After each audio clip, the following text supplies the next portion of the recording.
അത് വേറൊരു കാലാകിടല്ലേ മരിക്കും ഈ ഒരു ജീവിതം പോവില്ല ജീവിതം ജീവിതമൊന്നേ അത് വേറൊരു കാലാകിടല്ലേ മരിക്കും ഈ ഒരു ജീവിതം പോവില്ല ജീവിതം ജീവിതമൊന്നേ ഉള്ളൂ.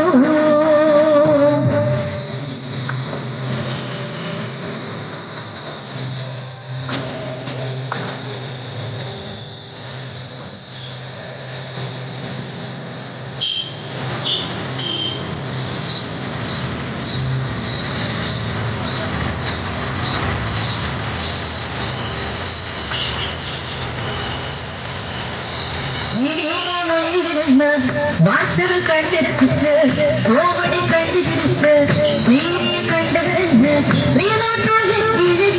ചാനലുകൾ മാറ്റി മാറ്റി അലസറ കൊത്തിയിരുന്ന് സമയത്തിന്റെ അറിയാതെ ജീവിതം പാഴാക്കുന്ന ഓരോരോ ദിവസങ്ങളും വ്യക്തമായി ചിന്തിച്ചിടും ഘടികാര ചലിക്കുന്നു.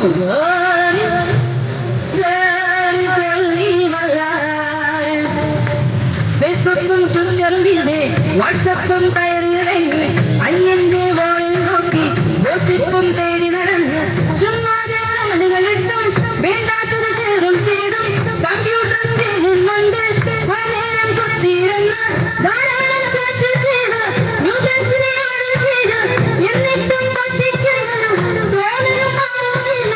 ഈ കാണും ചെറുപാടുകളിൽ മരണം വരെ കൂടെ കാണും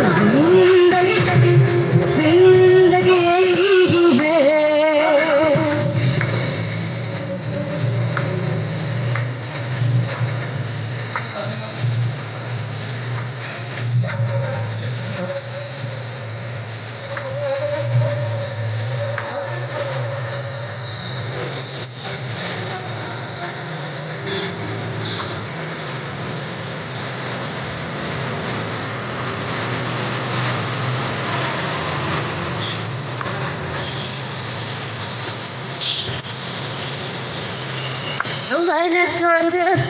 ലോകത്തിൽ മോഹം നേടി ആരെയും സ്വന്തം കഴുകി കൂടി ഗർഭോടെ കരയുമയർത്തി നെഞ്ചം വീഴിച്ചു നടന്ന് ആരെയും വകവയ്ക്കാതെ തന്നിഷ്ടം മാത്രം ചെയ്ത്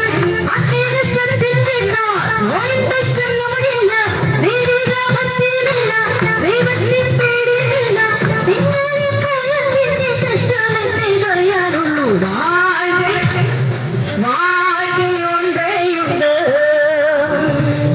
യൗവനം പോയി മറയും വാർദ്ധക്യം വന്നെത്തിയിടും കണ്ണിന്റെ കാഴ്ചകളൊന്നും കേൾവിക്കും തകരാറും സുന്ദര രൂപം മാറും ജനകരകൾ ബാധിച്ചിടും വില്ലുകൾ പൂഞ്ഞു വളയും ഓർമ്മമാറും നാം കണ്ട കലവുകളെല്ലാം തകർന്നതയും പണമാകും.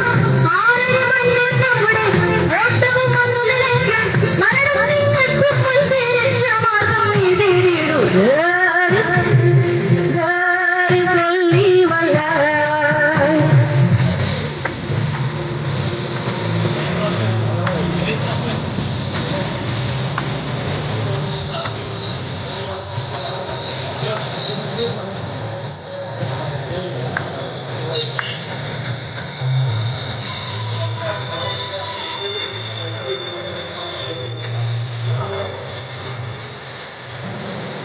വർഷങ്ങൾ കഴിഞ്ഞു ദിവസങ്ങൾ ഒഴിഞ്ഞു മരണത്തിൻ വായുസല്ല പായുന്നു നാം അതിവേഗം ഇഹലോകവാസം വിട്ട എവിടെ നാം ചെന്നെത്തിയിടും നിത്യമായി ജീവിച്ചിടാൻ അപകാരമില്ല.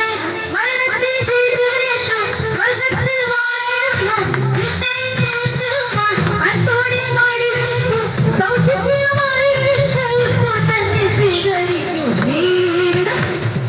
ജീവിതമൊന്നേ ഉള്ളൂ അത് വെറുതെ പാഴാക്കിടല്ലേ മരിക്കും മുൻപേ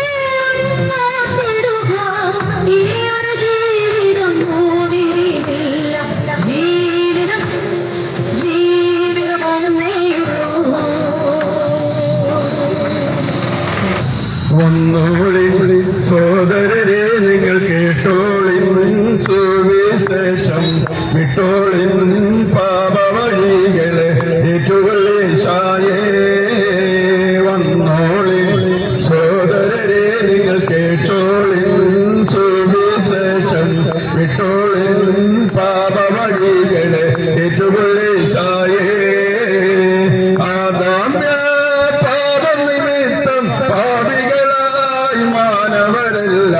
മയ്യത്തിനോകരിക്കാരായി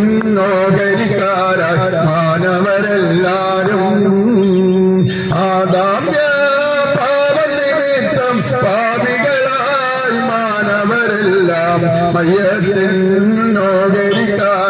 മാനവരെല്ലാരും വന്നോളിൻ സോദരരെ നിങ്ങൾ കേട്ടോളിൻ സുവിശേഷം വിട്ടോളിൻ പാപവഴികളെ ഏറ്റുകൊള്ളീശായേ ഈ ദുനിയാവിലെ മനുഷ്യരെല്ലാം അല്ലാഹുവിൽ നിന്നകന്നതിനാലേ ഇബ്ലീസിൻ അടിമകളായി ഹലാക്കിലായല്ലോ ഈ ദുനിയാവിലെ മനുഷ്യരെല്ലാം അല്ലാഹുവിൽ നിന്നകന്നതിനാലേ ഇബ്ലീസിൻ അടിമകളായി ഹലാക്കിലായല്ലോ വന്നോളിൻ സോദരരെ നിങ്ങൾ കേട്ടോളിൻ സുവിശേഷം വിട്ടോളിൻ പാപവഴികളെ ഏറ്റുകൊള്ളീശായേ മാനവരിൽ രക്ഷയ്ക്കായി മാർഗമല്ല ഒരുക്കിയത് മലത്തെ മലക്കുകൾ പാടി മാധുര്യഗീതങ്ങൾ മാനവരിൽ രക്ഷയ്ക്കായി മാർഗം ദൈവം ഒരുക്കിയത് മനത്തെ മലക്കുകൾ പാടി മാധുര്യഗീതങ്ങൾ വന്നോളിൻ സോദരരെ നിങ്ങൾ കേട്ടോളിൻ സുവിശേഷം വിട്ടോളിൻ പാപവഴികളെ ഏറ്റുകൊള്ളീശായേ മാനവരെ രക്ഷിപ്പാനായി ഈ സബീറൻ ഈ ദുനിയാവിൽ കുരിശിന്മേൽ മരിച്ചൊഴിത്തീശയിൽ കൽബിൽ സ്വീകരിക്കൂ മാനവരെ രക്ഷിപ്പാനായി ഈ സബീറൻ ഈ ദുനിയാവിൽ കുരിശിന്മേൽ മരിച്ചൊഴിത്തീശയിൽ കൽബിൽ സ്വീകരിക്കൂ വന്നോളി സോദരരെ നിങ്ങൾ കേട്ടോളേൻ സുവിശേഷം വിട്ടോളേൻ പാപവഴികളെ ഏറ്റുകൊള്ളീശായേ നല്ല സമയത്തിനായി ദൈവത്തെ സ്തുതിക്കുകയാണ്. നിങ്ങളുടെ ശബ്ദം കേൾക്കുന്ന വെളുത്തമണൽ മാർക്കറ്റിലുള്ള എല്ലാ പ്രിയപ്പെട്ടവർക്കായും ഒരിക്കൽ കൂടെ വന്ദനങ്ങൾ അറിയിക്കുകയാണ്. ഈ ശബ്ദപരിധിക്കുള്ളിരിക്കുന്ന എല്ലാവരുടെയും ശ്രദ്ധ അല്പസമയം ഞങ്ങൾക്ക് വേണ്ടി വേർതിരിക്കുന്നതിന് ചെയ്യുമാറാകണമേ. ലോകത്ത് സമാധാനമില്ലാതെ ആളുകൾ ഓടി നടക്കുകയാണ്. മദ്യത്തിനും മയക്കുമരുന്നിനും മറ്റു പ്രലോഭങ്ങൾക്കും മധ്യേ ജീവിച്ചുകൊണ്ട് അവരുടെ ജീവിതത്തിൽ സമാധാനമില്ലാതെ സ്വന്തം കുടുംബം തകർത്ത് ആമേൻ അന്യാരാധനയിൽ കടന്നുപോയി പല നിലകളിൽ സമാധാനമില്ലാതെ അലഞ്ഞുഴലുന്ന മനുഷ്യർക്ക് വേണ്ടിയാണ് ഞങ്ങൾ ഇവിടെ നിൽക്കുന്നത്. നിങ്ങളുടെ ജീവിതത്തിൽ സമാധാനം വേണോ? വാസ്തവമായിട്ട് ഉയരത്തിൽ നിന്ന് വന്ന അത്യുന്നതനായ ദൈവമായ കർത്താവായ യേശുവിനെ നിങ്ങൾ സ്വീകരിക്കുന്നുവെങ്കിൽ, ആ അദ്ദേഹത്തിന്റെ വചനം കേൾക്കുന്നുവെങ്കിൽ, ഇന്ന് സമാധാനത്തോടെ നമുക്ക് കടന്നു പോകാൻ തക്കോണം ഇടയാകും. സർവജനത്തിനും ഉണ്ടാകുവാനുള്ള ഒരു മഹാസന്തോഷം ഞാൻ നിങ്ങളെ അറിയിക്കുന്നു. അത് യേശുക്രിസ്തുവിലുള്ള രക്ഷയും സമാധാനവും നമുക്ക് അനുഭവിക്കാനിടയാകട്ടെ. ഈ മാർക്കറ്റിലുള്ള എല്ലാ പ്രിയപ്പെട്ടവരെയും ഓർത്ത് അവരുടെ ബിസിനസ് ഒക്കെ അനുഗ്രഹമായി തീരട്ടെ. അല്പസമയം നമുക്ക് ദൈവവചനം ശ്രദ്ധിക്കാം. നമ്മൾ കരുനാഗപ്പള്ളി അസംബ്ലീസ് ഓഫ് ഗോഡിന്റെ സെക്രട്ടറിയായി പ്രവർത്തിക്കുന്ന ബഹുമാനപ്പെട്ട പാസ്റ്റർ ജോസ് വർഗീസ്, അദ്ദേഹം തഴവ അസംബ്ലീസ് ഓഫ് ഗോഡിന്റെ പാസ്റ്റർ കൂടെ ആണല്ലോ. അദ്ദേഹം കുറച്ച് മിനിറ്റുകൾ നമ്മളോട് ഇടപെടും. എല്ലാവരുടെയും ശ്രദ്ധ അത് ഇങ്ങോട്ട് തിരിക്കുമാറാകണമേ. ദൈവം നമ്മെ സഹായിക്കട്ടെ. ഞങ്ങളെ ഇടപെടലായി ശ്രദ്ധിക്കുന്ന ബഹുമാന്യരായ ഈ നാട്ടിലെ സുവിശേഷ സ്നേഹികൾക്ക് കർത്താവായ യേശുക്രിസ്തുവിന്റെ നാമത്തിലുള്ള വന്ദനം ഞങ്ങൾ അറിയിച്ചുകൊണ്ട് ചില മിനിറ്റുകൾ നിങ്ങളുടെ വിലയേറിയ ശ്രദ്ധ ഞങ്ങളുടെ ഭാഗത്തേക്ക് ഉണ്ടാകുവാൻ അഭ്യർത്ഥിക്കുന്നു. ഞങ്ങളുടെ ബഹുമാനപ്പെട്ട സഹോദരൻ ഇവിടെ പ്രസ്താവിച്ചതുപോലെ സമാധാനമില്ലാതെ അല്പസമാധാനം എവിടെ ലഭിക്കും, എങ്ങനെ സമാധാനം കണ്ടെത്താം എന്നുള്ള ആഗ്രഹത്തോടെ എന്ത് ചെയ്താൽ എൻ്റെ ജീവിതത്തിൻ്റെ പ്രയാസങ്ങൾ മാറും, എൻ്റെ കുടുംബത്തിലെ അസമാധാനത്തിന് പരിഹാരമുണ്ടാകും എന്നൊക്കെ ചിന്തിച്ച് നെട്ടോട്ടമോടുന്ന ഒരു സമൂഹത്തിൻ്റെ നടുവിലാണ് എൻ്റെ പ്രിയ സ്നേഹിതരെ നമ്മുടെ ദേശം ഓടിക്കൊണ്ടിരിക്കുന്നത്. ലോകരാജ്യങ്ങളെ നമ്മൾ പരിശോധിച്ചാൽ അവിടെ സമാധാനമില്ല. നമ്മുടെ കേരളത്തെ നമ്മൾ പരിശോധിച്ചാൽ സമാധാനമില്ല. ഏതെങ്കിലും ഒരു രാഷ്ട്രീയ പാർട്ടിയിൽ വിശ്വസിച്ചാലോ, ഏതെങ്കിലും ഒരു മതവിഭാഗത്തെ വിശ്വസിച്ചാലോ, ഏതെങ്കിലും കുറെ ആത്മീയാചാരന്മാരുടെ വാക്കുകളെ വിശ്വസിച്ചാലോ സമാധാനം നമുക്ക് കണ്ടെത്തുവാൻ സാധിച്ചു എന്ന് വരില്ല. അതുകൊണ്ട് പലപ്പോഴും സമാധാനത്തിനുള്ള മാർഗം സ്വയമേവ കണ്ടെത്തുവാൻ ഈ നാട്ടിലെ ആളുകൾ, മനുഷ്യരായിരിക്കുന്ന ആളുകൾ ശ്രദ്ധിക്കാറുണ്ട്, അവരങ്ങനെ തയ്യാറാകാറുണ്ട്. എങ്ങനെയാണ് സമാധാനം നേടാൻ കഴിയുന്നത്? ഒരല്പം മരുന്നിനോ അല്ലെങ്കിൽ അല്പം മയക്കുമരുന്നിനോ മദ്യത്തിനോ മറ്റേതെങ്കിലും സുഖകരമായ മനസ്സിന് ആശ്വാസം നൽകുന്ന ഏതെങ്കിലും ഇടങ്ങളിൽ പോയി അല്പസമയം അവിടെ ഇരുന്ന് ആശ്വാസം കണ്ടെത്താം, സമാധാനം പ്രാപിക്കാം എന്ന് വിചാരിച്ചാൽ അവിടുത്തെ ആ സമയം കഴിഞ്ഞ് ഇറങ്ങുമ്പോൾ വീണ്ടും അസമാധാനം നമ്മുടെ ജീവിതത്തിലേക്ക് വരികയാണ്. ആളുകൾ ദുഃഖം മറക്കാനായിട്ട് മദ്യം ഉപയോഗിക്കാറുണ്ട്. മദ്യം കഴിച്ചാൽ അവരുടെ ജീവിതത്തിലെ ദുഃഖം മാറും എന്ന് വിചാരിച്ച് മദ്യം കഴിക്കുന്ന ആളുകളെ നമുക്ക് കാണാൻ കഴിയും. എന്റെ പ്രിയ സഹോദരങ്ങളെ, ഞാൻ ഒരു നിമിഷം നിങ്ങളോട് ചോദിക്കട്ടെ, കഴിഞ്ഞ ദിവസം വൈകിയോടെ നിങ്ങൾ മദ്യം കഴിച്ചിട്ടല്ലേ വീട്ടിൽ ചെന്നത്? നിങ്ങൾക്ക് സമാധാനത്തോടെ ഉറങ്ങാൻ കഴിഞ്ഞോ? ഒരുപക്ഷെ നിങ്ങൾ മദ്യലഹരിയിൽ ഒന്നും അറിയാത്തവരായി കിടന്നു കാണും. പക്ഷേ നിങ്ങളെ സ്നേഹിക്കുന്ന നിങ്ങളുടെ പ്രിയപ്പെട്ട ഭാര്യ നിങ്ങളുടെ വരവ് കണ്ടപ്പോൾ തന്നെ അവളുടെ സമാധാനം നഷ്ടപ്പെട്ടു. നിങ്ങൾ ജനിപ്പിച്ച നിങ്ങളുടെ കുഞ്ഞുങ്ങൾ പിതാവ് വരുന്നത് കണ്ടപ്പോൾ ഭവനത്തിൽ നിന്ന് ഓടി മറഞ്ഞ് എവിടെയെങ്കിലുമൊക്കെ സമാധാനത്തിന് വേണ്ടി ഒളിച്ചിരിക്കാൻ ആഗ്രഹിച്ചത് നിങ്ങൾ കണ്ടില്ലേ? നിങ്ങൾക്ക് മദ്യം സമാധാനം തന്നു? അല്ല, നിങ്ങൾ അല്പസമയം സിനിമാശാലയിൽ പോയിരുന്നു, സിനിമ കണ്ടു, കൊള്ളാം, നല്ല കാര്യം. പക്ഷേ അത് കണ്ട് ഇറങ്ങിക്കഴിഞ്ഞപ്പോൾ നിങ്ങളുടെ ജീവിതത്തിൽ സമാധാനമുണ്ടായോ അതോ അസമാധാനം വർദ്ധിച്ചോ? ഞാനൊരു ചോദ്യം നിങ്ങളുടെ മുമ്പിൽ വയ്ക്കുകയാണ്. അപ്പോൾ ഈ ലോകത്തിലെ ഏത് പ്രവൃത്തികളാണ് നമുക്ക് സമാധാനം നൽകുന്നത്, നമുക്ക് ആശ്വാസം നൽകുന്നത്? ഞാൻ എന്റെ പ്രിയ സഹോദരങ്ങളോട്, എന്റെ സമശിഷ്ടങ്ങളായ ഈ ദേശനിവാസികളോട് ഞാനൊരു കാര്യം പറയട്ടെ. ഈ ലോകം നമുക്ക് സമാധാനം തരികയില്ല. ഈ ലോകത്തിൽ നമുക്ക് സമാധാനം കണ്ടെത്താൻ കഴിയുകയില്ല. നമ്മുടെ ഏത് പ്രവൃത്തിയും നമ്മളെ അസമാധാനത്തിലേക്ക് കൊണ്ടെത്തിക്കുകയാണ് ചെയ്യുന്നത്. എന്നാൽ ഇന്ന് പകൽ വിവിധ ഇടങ്ങളിൽ നിന്ന് വന്നുകയറുന്ന ഞങ്ങൾ ഈ വെളുത്തുമണൽ മാർക്കറ്റ് ജംഗ്ഷനിൽ നിന്നുകൊണ്ട് നിങ്ങളോട് പറയുന്നത്, ഇത് ക്രിസ്മസിന്റെ കാലഘട്ടങ്ങളാണ്. ഡിസംബർ മാസം ക്രിസ്മസ് എന്ന് പറയുമ്പോൾ ക്രിസ്ത്യാനികളുടെ ദൈവം ജനിച്ചു, അതിന്റെ ഒരു ഓർമ്മയാണ് എന്നൊക്കെ നിങ്ങൾ മനസ്സിലാക്കിയേക്കാം, പറഞ്ഞേക്കാം. ഞാനിതിനെ എതിർക്കുന്നില്ല. എന്നാൽ ഒരു കാര്യം ഞാൻ പറയട്ടെ, ക്രിസ്ത്യാനികൾക്ക് വേണ്ടി ഒരു ദൈവം ജനിച്ച മാസമല്ല ഡിസംബർ മാസം. ക്രിസ്ത്യാനികളുടെ ദൈവത്തിന് അങ്ങനെ ഒരു ജന്മദിവസം പറയുവാനില്ല.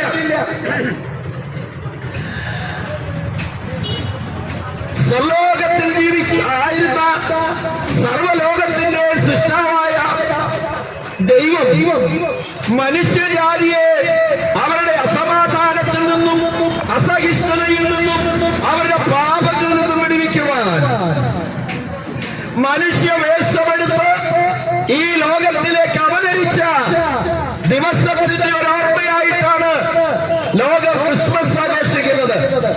വേദപുസ്തകത്തിൽ ഇങ്ങനെ പറയുന്നു, യേശു ക്രിസ്തുവിന്റെ ജനനത്തെ കുറിച്ച് മാലാഖമാർ വിളിച്ചു പറഞ്ഞ ഒരു സത്യം ഞാനിവിടെ ഉദ്ധരിക്കട്ടെ. അത്യുന്നതങ്ങളിൽ ദൈവത്തിന് മഹത്വം, ഭൂമിയിൽ ദൈവപ്രസാദമുള്ള മനുഷ്യർക്ക് സമാധാനം. മാലാഖമാർക്ക് വിളിച്ചു പറയാനുള്ളതാണ്, ആർക്കാണ് സമാധാനം ഉണ്ടാകുന്നത്? ഭൂമിയിൽ ആർക്ക് ദൈവപ്രസാദമുണ്ടോ അവർക്ക് സമാധാനം പ്രാപിക്കുവാൻ കഴിയും. എങ്ങനെയാണ് ദൈവപ്രസാദം നമുക്ക് പ്രാപിക്കാൻ കഴിയുന്നത്? ഏതെങ്കിലും വിശുദ്ധ സ്ഥലങ്ങൾ സന്ദർശിച്ചാലോ, ഏതെങ്കിലും ഇടങ്ങളിൽ പോയി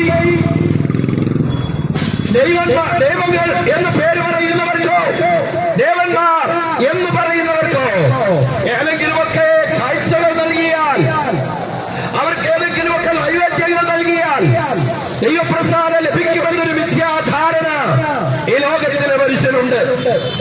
നിങ്ങൾ ചെയ്യുന്ന ആ കാര്യത്തില് ഞങ്ങൾക്ക് എതിരഭിപ്രായമൊന്നുമില്ല, നിങ്ങൾ ചെയ്തു കൊള്ളുക. എന്നാൽ ഇന്ന് പകൽക്കാലം ഞങ്ങൾക്ക് വിളിച്ചു പറയാനുള്ള ഒരു കാര്യം, ഈ ലോകത്തിലെ ഏതെങ്കിലും വിശുദ്ധ സ്ഥലങ്ങളിലേക്കുള്ള തീർത്ഥയാത്രകളോ അല്ലെങ്കിൽ അവിടെയൊക്കെ ചെയ്തെടുക്കുന്നതായ ഏതെങ്കിലുമൊക്കെ പ്രവർത്തികളോ നിങ്ങളുടെ ജീവിതത്തിൽ സമാധാനം തരികയില്ല.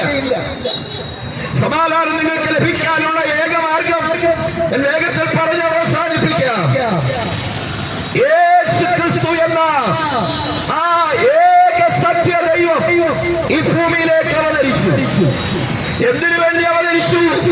മനുഷ്യനെ അവന്റെ പാപത്തിൽ നിന്ന് രക്ഷിക്കുവാൻ, മനുഷ്യനെ അവന്റെ പാപത്തിൽ നിന്ന് വിടുവിക്കുവാൻ യേശു ഈ ഭൂമിയിൽ അവതരിച്ചു. യേശു ഈ ലോകത്തിലേക്ക് വന്നത് ഒരു മതം സ്ഥാപിക്കുവാനല്ല. ഏതെങ്കിലും ഒരു മതത്തെ സ്ഥാപിച്ചിട്ട് ആ മതത്തിലേക്ക് തനിക്ക് അനുയായികളെ ഉണ്ടാക്കുവാൻ യേശു വന്നിട്ടില്ല.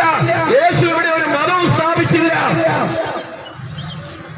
യേശു ക്രിസ്തുമതം സ്ഥാപിച്ചു എന്ന് ഒരുപക്ഷെ ആളുകൾ പറഞ്ഞേക്കാം. ഇല്ല, ഞാൻ ഇതുപോലെ വിളിച്ചു പറയട്ടെ, യേശു ക്രിസ്തു മതം സ്ഥാപിച്ചില്ല. യേശു ക്രിസ്തു ലോകത്തിലേക്ക് വന്നു പാപികളെ രക്ഷിക്കുവാനായി കാൽവരി ക്രൂശിൽ തന്റെ അവസാനത്തുള്ള രക്തം വരെ ഊറ്റിക്കൊടുത്ത് പാപയാഗമായി തീർന്നു. ആ യാഗത്തിൽ വിശ്വസിച്ച് യേശുവിനെ രക്ഷിതാവായി അംഗീകരിച്ച ഒരു കൂട്ടം ആളുകളുണ്ട്. യേശുവിന്റെ ഉപദേശത്തെയും യേശുവിന്റെ ജീവിതത്തെയും അനുഗമിക്കുവാൻ തയ്യാറായ ഒരു കൂട്ടം ആളുകൾ അവർ യേശുവിനെ അനുഗമിച്ചപ്പോൾ ഈ ലോകത്തിലെ ആളുകൾ അവരെ കളിയാക്കി വിളിച്ചൊരു പേരാണ് ക്രിസ്ത്യാനികളെന്ന്. അങ്ങനെ ക്രിസ്ത്യാനികളെന്ന് വിളിക്കപ്പെട്ടവർ ക്രിസ്തുവിനെ ആരാധിക്കുവാൻ ഒരുമിച്ച് കൂടി വന്നപ്പോൾ അവരുടെ സഭയെ നോക്കിയിട്ട്, അവരുടെ കൂട്ടത്തെ നോക്കിയിട്ട് ആളുകൾ പറഞ്ഞു, ഇത് ക്രിസ്തുവിന്റെ മതമാണ്, ഇത് ക്രിസ്തു മതമാണ് എന്ന് പറഞ്ഞ് അങ്ങനെ ക്രിസ്തുമതം സ്ഥാപിതമാകുകയാണ്. എന്നാൽ ഇന്ന് പകൽ ഞങ്ങളിവിടെ വന്ന പാട്ട് പാടിയപ്പോൾ തന്നെ ഈ സ്ഥലത്തുള്ള ആളുകൾ ഞങ്ങളെ കുറിച്ച് ചിന്തിച്ചു കാണും. മതം മാറ്റക്കാര് ഈ ജംഗ്ഷനിൽ വന്നിട്ടുണ്ട്. അവരുടെ പ്രസംഗം കേട്ട് മതം മാറുവാനായിട്ട് ആളുകളെ പ്രേരിപ്പിക്കുകയും അവർക്ക് എന്തെങ്കിലുമൊക്കെ ആളുകളെ കൊടുത്ത് അവരെ തങ്ങളോടുകൂടെ ചേർക്കാൻ വന്നിരിക്കുന്നവരാണെന്നുള്ള ഒരു വ്യത്യാധാരണ അല്ലെങ്കിൽ ഒരു തെറ്റായ ചിന്താഗതി നിങ്ങളുടെ ഉള്ളിൽ വന്നു കാണും. ഞാനിന്ന് പകൽ ഓർപ്പിക്കട്ടെ എന്റെ പ്രിയ സഹോദരങ്ങളെ, ഞങ്ങൾ നിങ്ങളെ ആരെയും മതം മാറ്റാൻ വന്നവരല്ല. ഒരിക്കലും നിങ്ങളെ ഞങ്ങളൊരു മതം മാറാൻ ആഗ്രഹിക്കുന്നില്ല, വിളിക്കുന്നില്ല. നിങ്ങൾ വിശ്വസിക്കുന്ന മതം ഏതായാലും, അത് ഹിന്ദു മതമാകട്ടെ, ഇസ്ലാം മതമാകട്ടെ, ക്രിസ്തു മതമാകട്ടെ, ജൈന മതമാകട്ടെ, ബുദ്ധ മതമാകട്ടെ, ഏത് മതത്തിലും നിങ്ങൾ വിശ്വസിച്ചു കൊള്ളുക.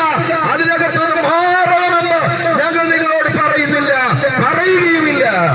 പക്ഷെ ഞങ്ങൾക്ക് പറയാനുള്ള ഒറ്റ കാര്യമിതേ ഉള്ളൂ.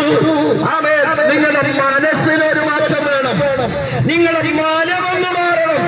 ഞങ്ങൾ മതം മാറാൻ പറയുന്നില്ല, മതം മാറാൻ പ്രസംഗിക്കുന്നില്ല, മനം മാറാൻ പ്രസംഗിക്കുകയാണ് ഞങ്ങൾ. നിങ്ങളുടെ ജീവിതത്തിലെ മനസ്സിനുണ്ടാകേണ്ട മാറ്റം, നിങ്ങളുടെ കുടുംബത്തെ സ്നേഹിക്കുവാൻ, നിങ്ങളുടെ അധ്വാന ഫലം വീട്ടിൽ കൊണ്ടുപോയി നിങ്ങളുടെ ഭാര്യയ്ക്കും നിങ്ങളുടെ കുഞ്ഞുങ്ങൾക്കും ചിലവിന് കൊടുത്ത് അവരുടെ സുഖവും അവരുടെ സന്തോഷവും അവരുടെ സമാധാനവും നിങ്ങളോട് ഒരുമിച്ച് കഴിഞ്ഞ് സന്തോഷമായി ഒരുമിച്ച് വീട്ടിൽ കിടന്നുറങ്ങുവാൻ ഇടയാകണമെങ്കിൽ ഇപ്പോഴുള്ള നിങ്ങളുടെ പോക്കിൽ നിന്ന് നിങ്ങളുടെ മനസ്സ് ഒന്ന് മാറണം. അത് ഞങ്ങൾ ആഗ്രഹിക്കുകയാണ്. ഇവിടെ നിൽക്കുന്ന ഞങ്ങളിൽ പലരും ആ നിലയിൽ ജീവിതം കഴിച്ചവരാണ്.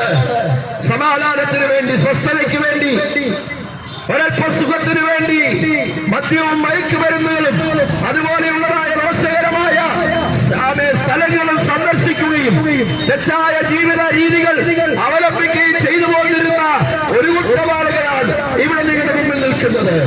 ഞങ്ങൾക്ക് പറയാനുള്ളത്, അതൊന്നും ഞങ്ങൾക്ക് ശാശ്വതമായ സമാധാനം നൽകിയില്ല.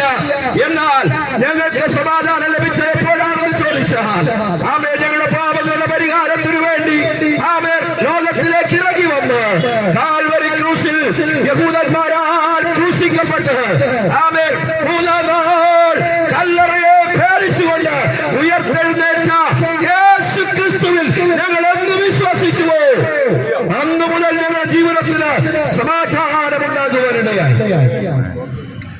ഞങ്ങളുടെ സ്നേഹിതരായ, ഞങ്ങളുടെ സമശിഷ്ടങ്ങളായ നിങ്ങളെ ആ സ്നേഹത്തിലേക്ക്, ആ സന്തോഷത്തിലേക്ക് ക്ഷണിക്കുക എന്നുള്ളത് ഞങ്ങളുടെ ഉത്തരവാദിത്വം. അതുകൊണ്ട് ഇന്ന് പകൽ ഞങ്ങളെ കേൾക്കുന്ന ഈ ദേശനിവാസികളായ ഏത് മതവിഭാഗത്തിൽ വിശ്വസിക്കുന്നവരായാലും നിങ്ങളെ ഞാൻ യേശു ക്രിസ്തുവിലേക്ക് ഒന്ന് സ്വാഗതം ചെയ്യുകയാണ്. യേശുവിലേക്ക് വന്നാൽ നിങ്ങൾക്ക് എന്ത് ലഭിക്കും? യേശുവിന്റെ അടുക്കൽ വന്നാൽ നിങ്ങൾക്ക് എന്ത് കിട്ടും? ഈ ലോകത്തിൽ ഏതെങ്കിലും നന്മ കിട്ടുമെന്നോ, ഈ ലോകത്തിൽ ഏതെങ്കിലും ഒക്കെ സഹായം കിട്ടുമെന്നോ, അല്ലെങ്കിൽ മറ്റേതെങ്കിലും പാശ്ചാത്യ രാജ്യങ്ങളിലേക്ക് അത് നിങ്ങളെ കൊണ്ടെത്തിക്കുമെന്നോ ഒന്നും ഞങ്ങൾക്ക് പറയാനില്ല. അതൊന്നുമല്ല ഇവിടുത്തെ വിഷയം. ഒറ്റ കാര്യമേ ഉള്ളൂ, നിങ്ങൾ യേശുവിന്റെ അടുക്കലേക്ക് വന്നാൽ യേശു നിങ്ങളെ സ്വീകരിക്കും. യേശു നിങ്ങളെ സ്വീകരിച്ചിട്ട് നിങ്ങളുടെ ആവശ്യം എന്തായിരുന്നാലും, നിനക്ക് സമാധാനമാണോ വേണ്ടത്, നിന്റെ രോഗസൗഖ്യമാണോ വേണ്ടത്, നിന്റെ കുടുംബത്തിന് ഉയർച്ചയാണോ വേണ്ടത്, ഇതൊക്കെ തരാൻ എന്റെ യേശു മതിയായവനാണ്. നിങ്ങളൊരു പക്ഷെ വിചാരിച്ചേക്കാം, അമേരിക്കൻ പണം കൊണ്ടോ സായിപ്പന്മാര് തരുന്ന കാശ് കൊണ്ടോ ആമേൻ ഏതെങ്കിലുമൊക്കെ അതിനുള്ള സഹായം ലഭിച്ചിട്ട് അതൊക്കെ ഒന്ന് തീർക്കാൻ ഇവർ ഈ പണിയൊക്കെ ചെയ്യുകയാണെന്ന് നിങ്ങൾ വിചാരിച്ചേക്കാം. പക്ഷെ ഞാൻ ഇന്ന് പകലൊരു സത്യം വിളിച്ചു പറയുന്നു, ഞങ്ങളുടെ സ്വന്തം കയ്യിൽ നിന്ന് ഞങ്ങൾക്ക് ലഭിച്ച നന്മയിൽ നിന്നുള്ള പണം മുടക്കിക്കൊണ്ടു സ്വന്തമായി ഞങ്ങൾ ആമേൻ പണം ചിലവാക്കി ഞങ്ങളെ രക്ഷിച്ച യേശുവിനെ കുറിച്ച് ഞങ്ങളുടെ സഹോദരങ്ങൾ അറിയണം. ഞങ്ങളെ പോലെ ഈ ദേശത്ത് ജീവിക്കില്ല ഞങ്ങളുടെ സഹോദരങ്ങളും ഈ സന്തോഷത്തിലേക്ക് വരണമെന്നുള്ള ഒരു വലിയ ആഗ്രഹം ഞങ്ങളുടെ ജീവിതത്തിലുള്ളത് കൊണ്ട് ഇന്ന് പകൽ മറ്റുള്ള ജോലികൾക്കൊന്നും പോകാതെ, മറ്റു കാര്യങ്ങൾക്കൊന്നും ഏർപ്പെടാതെ ഞങ്ങൾ ഇങ്ങനെ ഇന്നത്തെ ദിവസം നിങ്ങളോട് സുവിശേഷം പറയുവാൻ കടന്നു വന്നിരിക്കുകയാണ്. അതുകൊണ്ട് എന്റെ പ്രിയ സഹോദരങ്ങളോട് ഞാൻ ഇന്ന് പകൽക്കാലം അർപ്പിക്കട്ടെ. എന്റെ ഈ ശബ്ദം കേൾക്കുന്ന ഏതെങ്കിലും പ്രിയപ്പെട്ടവർ യേശുവിനെ എന്റെ ജീവിതത്തിൽ വേണം, എന്റെ കുടുംബത്തിൽ സമാധാനമില്ല, എന്റെ ജീവിതത്തിൽ സ്വസ്ഥതയില്ല, അവനെ അധ്വാനിച്ചിട്ട് എനിക്ക് ഒരു സന്തോഷവും ലഭിക്കുന്നില്ല എന്ന് പറഞ്ഞ് ഭാരത്തോടെ ഇരിക്കുന്നെങ്കിൽ ഇന്ന് പകൽ സ്നേഹത്തോടെ വിളിക്കട്ടെ. യേശുവിലേക്ക് അടുത്തുവാ. യേശു നിങ്ങൾക്ക് സമാധാനം തരും. യേശു നിങ്ങളുടെ കുടുംബത്തിന് രക്ഷ തരും. വേദപുസ്തകത്തിൽ ഇങ്ങനെ ഒരു വാക്യമുണ്ട്, ക്രിസ്തു യേശു പാപികളെ രക്ഷിപ്പാൻ ലോകത്തിൽ വന്നു എന്നുള്ളത് വിശ്വാസ്യവും എല്ലാവരും അംഗീകരിപ്പാൻ യോഗ്യവുമായ വചനം തന്നെ. അത് ക്രിസ്ത്യാനികൾക്ക് വേണ്ടിയുള്ള വാക്കല്ല, അത് ഹിന്ദുക്കൾക്ക് വേണ്ടിയുള്ളതല്ല, ഇസ്ലാം മതക്കാർക്ക് വേണ്ടിയുള്ളതല്ല. അങ്ങനെ ലോകത്തെ മതങ്ങളായി വിഭാഗങ്ങളായി ഒക്കെ വേർതിരിച്ചത് മനുഷ്യർ തന്നെയാണ്. ഈശ്വരൻ ആരെയും അങ്ങനെ വേർതിരിച്ചിട്ടില്ല. നാം എല്ലാവരും ഈശ്വരന്റെ സൃഷ്ടികളാണ്. ഈശ്വരൻ നമ്മെ എല്ലാവരെയും സൃഷ്ടിച്ചു. സത്യവേദ പുസ്തകം നാം വായിക്കുമ്പോൾ പറയുന്നു, ഭൂതലത്തിലെ കുടിയിരിപ്പാൻ അവൻ ഒരുത്തരിൽ നിന്ന് മാനവ ജാതിയെ ഉളവാക്കി. അങ്ങനെ യേശു ക്രിസ്തുവിൽ നിന്ന് ആ ഒരുത്തരിൽ നിന്ന് ഉളവാക്കപ്പെട്ടവരാ. ആമേൻ. മത്തായി, ലൂക്കോസ്, ആമേൻ, ഹല്ലേലൂയ, പെരുമാനും, ഹല്ലേലൂയ, രാഘവനും, ഇബ്രാഹിമും എല്ലാവരും യേശു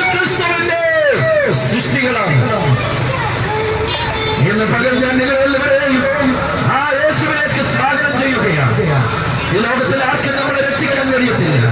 നമ്മുടെ നേതാക്കന്മാർക്ക് നമ്മളെ രക്ഷിക്കാൻ കഴിയത്തില്ല. നമ്മുടെ വിശുദ്ധ ആചാര്യന്മാർക്ക് നമ്മളെ രക്ഷിക്കാൻ കഴിയത്തില്ല. രക്ഷയ്ക്കുള്ള മാർഗം അവർ പറഞ്ഞു തന്നേക്കും. രക്ഷയ്ക്കുള്ളതായ വിധത്തെ കുറിച്ച് അവർക്ക് പറഞ്ഞു തരാൻ കഴിയും. അവർ പ്രാർത്ഥിച്ചു വന്നിരിക്കും.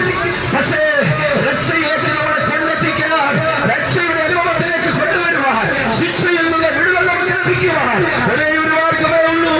അവൻ വേദപുസ്തകം വിളിച്ചു പറയുന്നു, മറ്റൊരുത്തരിൽ രക്ഷയില്ല. നാം രക്ഷിക്കപ്പെടുവാൻ ആകാശത്തിന്റെ കീഴിൽ മനുഷ്യനിൽ നൽകപ്പെട്ട യേശു എന്ന നാമമല്ലാതെ മറ്റൊരു നാമവുമില്ല. ഈ നാമത്തിന്റെ അടുക്കലേക്ക് ഇന്ന് പകൽ ഞങ്ങൾ നിങ്ങളെ ഹാർദവമായി സ്വാഗതം ചെയ്യുകയാണ്. കർത്താവിന്റെ സ്തോത്രം. ഹല്ലേലൂയ. ഞങ്ങളുടെ വാക്കുകൾ ശ്രദ്ധിച്ചാൽ നിങ്ങളെ ദൈവം അനുഗ്രഹിക്കട്ടെ എന്ന് നിങ്ങൾ ആത്മാർത്ഥമായി പ്രാർത്ഥിക്കുന്നു. നിങ്ങൾ ഞങ്ങളെ കേട്ട ഇടത്ത് ഒരുപക്ഷെ നിങ്ങൾ ബിസിനസ്സിലായിരിക്കാം, നിങ്ങളുടെ സ്ഥാപനത്തിന്റെ ഉള്ളറയിൽ നിങ്ങളായിരുന്നിരിക്കാം. ഞാനൊരു കാര്യം പറയട്ടെ, അവിടെ ഇരുന്നു കൊണ്ട് ഒരു നിമിഷം ഇങ്ങനെ പറയുന്നു, യേശുവേ, നീ സകല മാനവജാതിയുടെ രക്ഷിതാവാണ്. പാപത്തിൽ ജീവിക്കുന്ന സകല മനുഷ്യരെ രക്ഷിപ്പാനകം മതിയായ ദൈവമാണെന്ന് ഞാൻ വിശ്വസിക്കുന്നു. എന്റെ ഹൃദയത്തിലേക്ക് വരണമേ, എന്റെ പാപമെന്നോട് ക്ഷമിക്കണമേ, എനിക്ക് സമാധാനം തരണമേ, സ്വസ്ഥമായി ഒന്ന് വീട്ടിൽ കിടന്നിറങ്ങാൻ, എന്റെ കുടുംബത്തോട് ചേർന്ന് സന്തോഷിക്കാൻ, എന്റെ കുഞ്ഞുങ്ങളുമായി ആനന്ദിക്കുവാൻ ദൈവമേ എനിക്കൊരു അവസരം തരണമേ എന്ന് നിങ്ങൾ ആത്മാർത്ഥമായി ഒന്ന് പ്രാർത്ഥിച്ചാൽ നിങ്ങൾ ഇരിക്കുന്ന ഇടത്തേക്ക് എന്റെ യേശു കടന്നു വരും. എന്റെ യേശുവിനെ കടന്നു വരാൻ കഴിയാത്ത ഒരിടവുമില്ല. ഏത് മനുഷ്യ ഹൃദയങ്ങളിലേക്ക് ചെന്ന് അവരുടെ ഹൃദയങ്ങളെ ആശ്വസിപ്പിക്കുവാൻ, സമാധാനം നൽകുവാൻ കഴിയുന്ന സർവശക്തനായ, സർവേശ്വരനായ, സർവലോക സിദ്ധിതാവായ ആ കർത്താവ് നിങ്ങളെ എല്ലാവരെയും സഹായിക്കട്ടെ എന്ന് ആത്മാർത്ഥമായി പ്രാർത്ഥിച്ചുകൊണ്ട് ഞാൻ വാക്കുകൾക്ക് വിരാമം കുറിക്കുന്നു. സർവേശ്വരനായ ദൈവം നിങ്ങളെല്ലാവരെയും അനുഗ്രഹിക്കുമാറാകട്ടെ. നല്ല വചനം കേൾപ്പാൻ തക്കൊണ്ടവിടെയായി സമാധാനത്തിന്റെ ദാതാവായ യേശു ക്രിസ്തുവിനെ പരിചയപ്പെടുത്തുവാൻ പാസ്റ്റർ ഉല്ലാസ് വർഗീസിലൂടെ കേട്ട വചനം നമ്മുടെ എല്ലാവരുടെയും ജീവിതത്തിൽ ക്രിയ ചെയ്യുവാനിടയാകട്ടെ. ദേശത്തിന് സൗഖ്യമാകുവാനിടയാകട്ടെ. സമാധാനമില്ലാതെ ആരെങ്കിലും അലയുന്നുണ്ടെങ്കിൽ ക്രൂശിതനായ കർത്താവിനെ സ്വീകരിച്ചുകൊണ്ട് മുന്നോട്ട് കടന്നു പോകാം. തുടർന്ന് ഒരു പാട്ട് പാടുന്നതായിരിക്കും. ആമേൻ.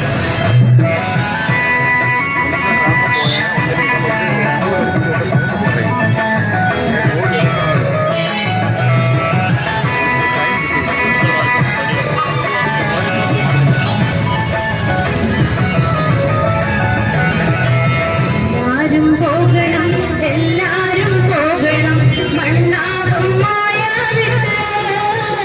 വെറും മണ്ണാകും മായ വിട്ട്. നാമൊന്നു ചിന്തിക്കുന്ന ശബരിയുടെ തീയാണ് കാണുന്നത്. നാമൊന്നു ചിന്തിക്കുന്ന ശബരിയുടെ തീയാണ് കാണുന്നത്. കൊടുമുടിയാണ് കാണുന്നത്.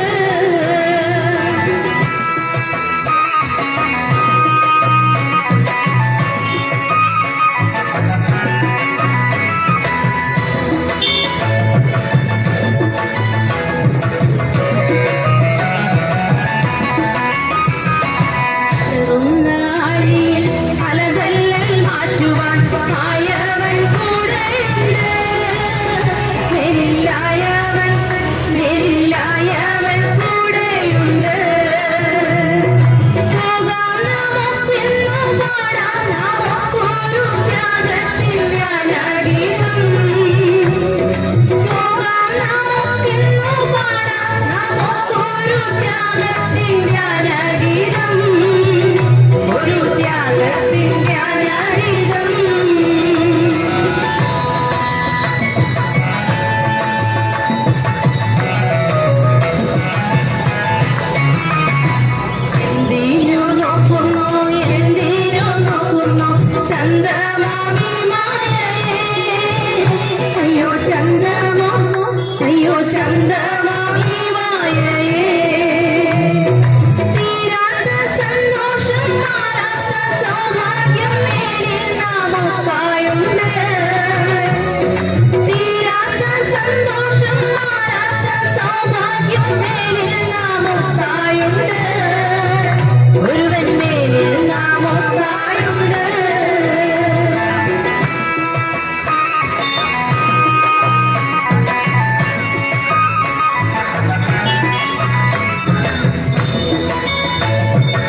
നിത്യ സ്വർലോകെ പാർത്തിടുവാൻ സമ്മാനം വാങ്ങിയിടും നാഥന്റെ കൈകളാൽ തുടർന്നും വാണിടുവാൻ സമ്മാനം വാങ്ങിയിടും നാഥന്റെ കൈകളാൽ തുടർന്നും വാണിടുവാൻ നമ്മൾ തുടർന്നും വാണിടുവാൻ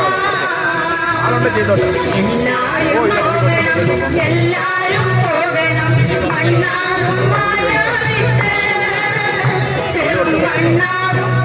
വെറും മണ്ണാകും മായ വിട്ട് നാമൊന്നു ചിന്തിക്കുന്ന ശക്തിയുടെ തീയാണ് കാണുന്നത്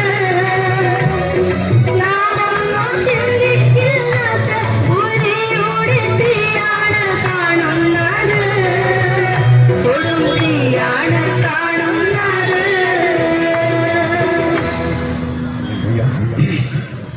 ഈ ദേശവാസികൾക്ക് വേണ്ടി ഒരിക്കൽ കൂടെ ഞങ്ങൾ പ്രാർത്ഥിപ്പാൻ പോവുകയാണ്. ഇവിടെ പ്രസംഗിച്ച വചനം ശ്രദ്ധയോടെ കേട്ടെന്ന് കരുതുകയാണ്. അസംബ്ലീസ് ഓഫ് ഗോഡിന്റെ സെക്ഷൻ കരുനാഗപ്പള്ളി സെക്ഷന്റെ ആഭിമുഖ്യത്തിലും അപ്പോൾ തന്നെ ഇവിടെ അടുത്ത് പുത്തൻകുളം വെളുത്തമണലിലുള്ള അസംബ്ലീസ് ഓഫ് ഗോഡിന്റെ കെയർ ഓഫിലുമാണ് ഈ മീറ്റിംഗ് പരസ്യയോഗ പരമ്പര തുടർന്നുകൊണ്ടിരിക്കുന്നത്. ഞങ്ങൾ പ്രസംഗിച്ച ഏതെങ്കിലും വിഷയങ്ങളിലെ സംശയങ്ങളുണ്ടെങ്കിലോ അറിയണമെങ്കിലോ ആരാധിക്കുവാൻ കടന്നു വരുന്നെങ്കിലോ പ്രിയ അവരുടെ ദൈവദാസൻ പാസ്റ്റർ കെന്നഡി പോളുമായിട്ട് ബന്ധപ്പെടുക. പുത്തൻകുളത്തുള്ള AG ചർച്ചിലേക്ക് എല്ലാവർക്കും സ്വാഗതം അറിയിക്കുകയാണ്. മേലിപ്പോൾ പാസ്റ്റർ ജോൺ മുന്നോട്ട് കടന്നു വന്ന് ദേശത്തിന് വേണ്ടി ഇപ്പോൾ പ്രാർത്ഥിക്കുന്നതായി. Praise the Lord. നമുക്ക് ചേർന്ന് ഈ വെളുത്തമണൽ പ്രദേശത്തിന് വേണ്ടി അവരുടെ ഇവിടുത്തെ ഈ ദേശത്തിലെ അനുഗ്രഹത്തിന് വേണ്ടി പ്രാർത്ഥിക്കാം. ദേശത്ത് കാലാവസ്ഥയുടെ വ്യതിയാനം കൊണ്ടും ബിസിനസ്സിൻ്റെ തകർച്ച കൊണ്ടും പല വിഷയങ്ങളാൽ ഭാരത്തിന് ദേശമായിരിക്കുമ്പോൾ നമുക്ക് ഈ ദേശത്ത് വന്ന് പാടുവാനും പ്രസംഗിക്കുവാനും കർത്താവിൻ്റെ നാമത്തെ ഉയർത്തുവാനും കർത്താവ് സാവകാശം തന്നു. അങ്ങനെയാണെങ്കിൽ ദേശത്തിന് വേണ്ടി അനുഗ്രഹത്തിന് വേണ്ടി പ്രാർത്ഥിപ്പാൻ നമ്മൾ കടപ്പെട്ടവരാണ്. നമുക്ക് ചേർന്ന് ഈ ദേശത്തിനെ അനുഗ്രഹിച്ച് പ്രാർത്ഥിക്കാം. മഹാപരിശുദ്ധനും നിത്യനും വാഴ്ത്തപ്പെട്ടനുമാ ഞങ്ങളുടെ ദൈവമേ, ഈ നല്ല അനുഗ്രഹിക്കപ്പെട്ട സമയത്തിനായി ഞങ്ങളങ്ങേ സ്തുതിക്കുന്നു. കർത്താവേ, ഇന്ന് പകൽക്കാലം ഞങ്ങൾ പ്രാർത്ഥിച്ച് കടന്നു വന്ന് ഈ ദേശവാസികളോട്, ഇവിടെയുള്ള ജനത്തോട്, നല്ലവരായ എല്ലാവരോടും കർത്താവിന്റെ അതിൽ മാറ്റമില്ലാത്ത വചനം അറിയിപ്പാൻ സ്വർഗത്തിലെ അപ്പച്ചൻ തന്ന ഭാഗ്യത്തിനായി സ്തോത്രം. കർത്താവെ, ഞങ്ങൾ ഈ വെളുത്തമണൽ പ്രദേശത്തിന് വേണ്ടി ഞങ്ങൾ ചേർന്ന് പ്രാർത്ഥിക്കുകയാണ്. കർത്താവെ, പല വിധത്തിലുള്ള പ്രശ്നങ്ങളും പ്രയാസങ്ങളും കാലാവസ്ഥയുടെ വ്യതിയാനവും അല്ലെങ്കിൽ ബിസിനസ്സിലുള്ള തകർച്ചയും അല്ലെങ്കിൽ സ്തോത്രം പല നിലയിലുള്ള പ്രയാസങ്ങളും കഷ്ടങ്ങളും അനുഭവിക്കുമ്പോൾ ഞങ്ങൾ ഉറച്ചു വിശ്വസിച്ചുകൊണ്ട് പ്രാർത്ഥിക്കുന്നു. ഈ വരും ദിവസങ്ങളിൽ ദേശത്തിനൊരു വിടുതലുണ്ട്, ഒരു അനുഗ്രഹമുണ്ട്. അത് അങ്ങയുടെ കരത്തിൽ നിന്നാകയാൽ ഞങ്ങൾ അങ്ങയെ സ്തുതിക്കുന്നു. കർത്താവെ, ഞങ്ങൾ ചേർന്ന് ഞങ്ങൾ ഈ ദേശത്തെ വേണ്ടി പ്രാർത്ഥിക്കുന്നു. ഞങ്ങളുടെ ഓട്ടോറിക്ഷ അല്ലെങ്കിൽ സഹോദരങ്ങൾക്ക് വേണ്ടി പ്രാർത്ഥിക്കുന്നു. കർത്താവെ, ഓരോ ദിവസത്തെ ചില കാര്യങ്ങളിൽ അവർ വളരെ അധ്വാനിച്ചുകൊണ്ടിരിക്കുന്നു. എന്റെ ദൈവത്തിന്റെ കരം ഈ ദിവസങ്ങളിലൊന്ന് പ്രവർത്തിക്കണമേ ഞങ്ങളോട് പ്രാർത്ഥിക്കുന്നു. പല ബിസിനസ്സുകാർക്കും വാടക കൊടുക്കാൻ നിവൃത്തിയില്ലാതെ ഭാരപ്പെടുന്നുണ്ടപ്പാ. ഞങ്ങൾക്കറിയാം, ഞങ്ങൾ പ്രാർത്ഥിക്കുകയാണ്. ദേശത്തിനൊരു നന്മ ഉണ്ടായേ പറ്റുകയുള്ളൂ, ദേശത്തൊരു അനുഗ്രഹം ഉണ്ടായേ പറ്റുകയുള്ളൂ. അത് പ്രാപിക്കാൻ ഞങ്ങളുടെ പാപസ്വഭാവം ഞങ്ങൾ വിടുവാൻ, അല്ലെങ്കിൽ ദൈവത്തെ കൂടുതലായിട്ട് അറിഞ്ഞ് അങ്ങയിലൂടെ മുന്നോട്ട് വരുവാൻ സ്വർഗത്തിലെ അപ്പത്തിൽ ഞങ്ങൾ കൃപ തരണമേ എന്ന് ഞങ്ങൾ അങ്ങോട്ട് പ്രാർത്ഥിക്കുന്നു. ഈ ഞങ്ങളുടെ ഈ പ്രാർത്ഥന കേൾക്കുന്ന എല്ലാ അല്ലെങ്കിൽ സ്തോത്രം, ഞങ്ങളുടെ ശബ്ദം കേൾക്കുന്നവരെ എല്ലാം എന്റെ സ്വർഗത്തിലെ അപ്പച്ചനെ ഒന്ന് അനുഗ്രഹിക്കണമേ എന്ന് ഞങ്ങൾ അങ്ങോട്ട് പ്രാർത്ഥിക്കുന്നു. അങ്ങയുടെ അല്ലെങ്കിൽ സ്തോത്രം വേലി ചെയ്ത് ഞങ്ങൾ ചേർന്ന് അല്ലെങ്കിൽ അങ്ങ് തന്നിരിക്കാത്ത അധികാരത്തിൽ നിന്നുകൊണ്ട് ഞങ്ങൾ ചേർന്ന് ഈ ദേശത്തെ പിതാവിന്റെയും പുത്രന്റെയും പരിശുദ്ധാത്മാവിന്റെ നാമത്തില് അനുഗ്രഹിച്ചു പ്രാർത്ഥിക്കുന്നു. സ്വർഗ ഈ ദേശത്തെ അനുഗ്രഹിച്ചിരിക്കുക സ്തോത്രം. പ്രാർത്ഥന കേട്ടിരിക്കുക സ്തോത്രം. യേശു ക്രിസ്തുവിന്റെ അധികാരമുള്ള നാമത്തിൽ തന്നെ.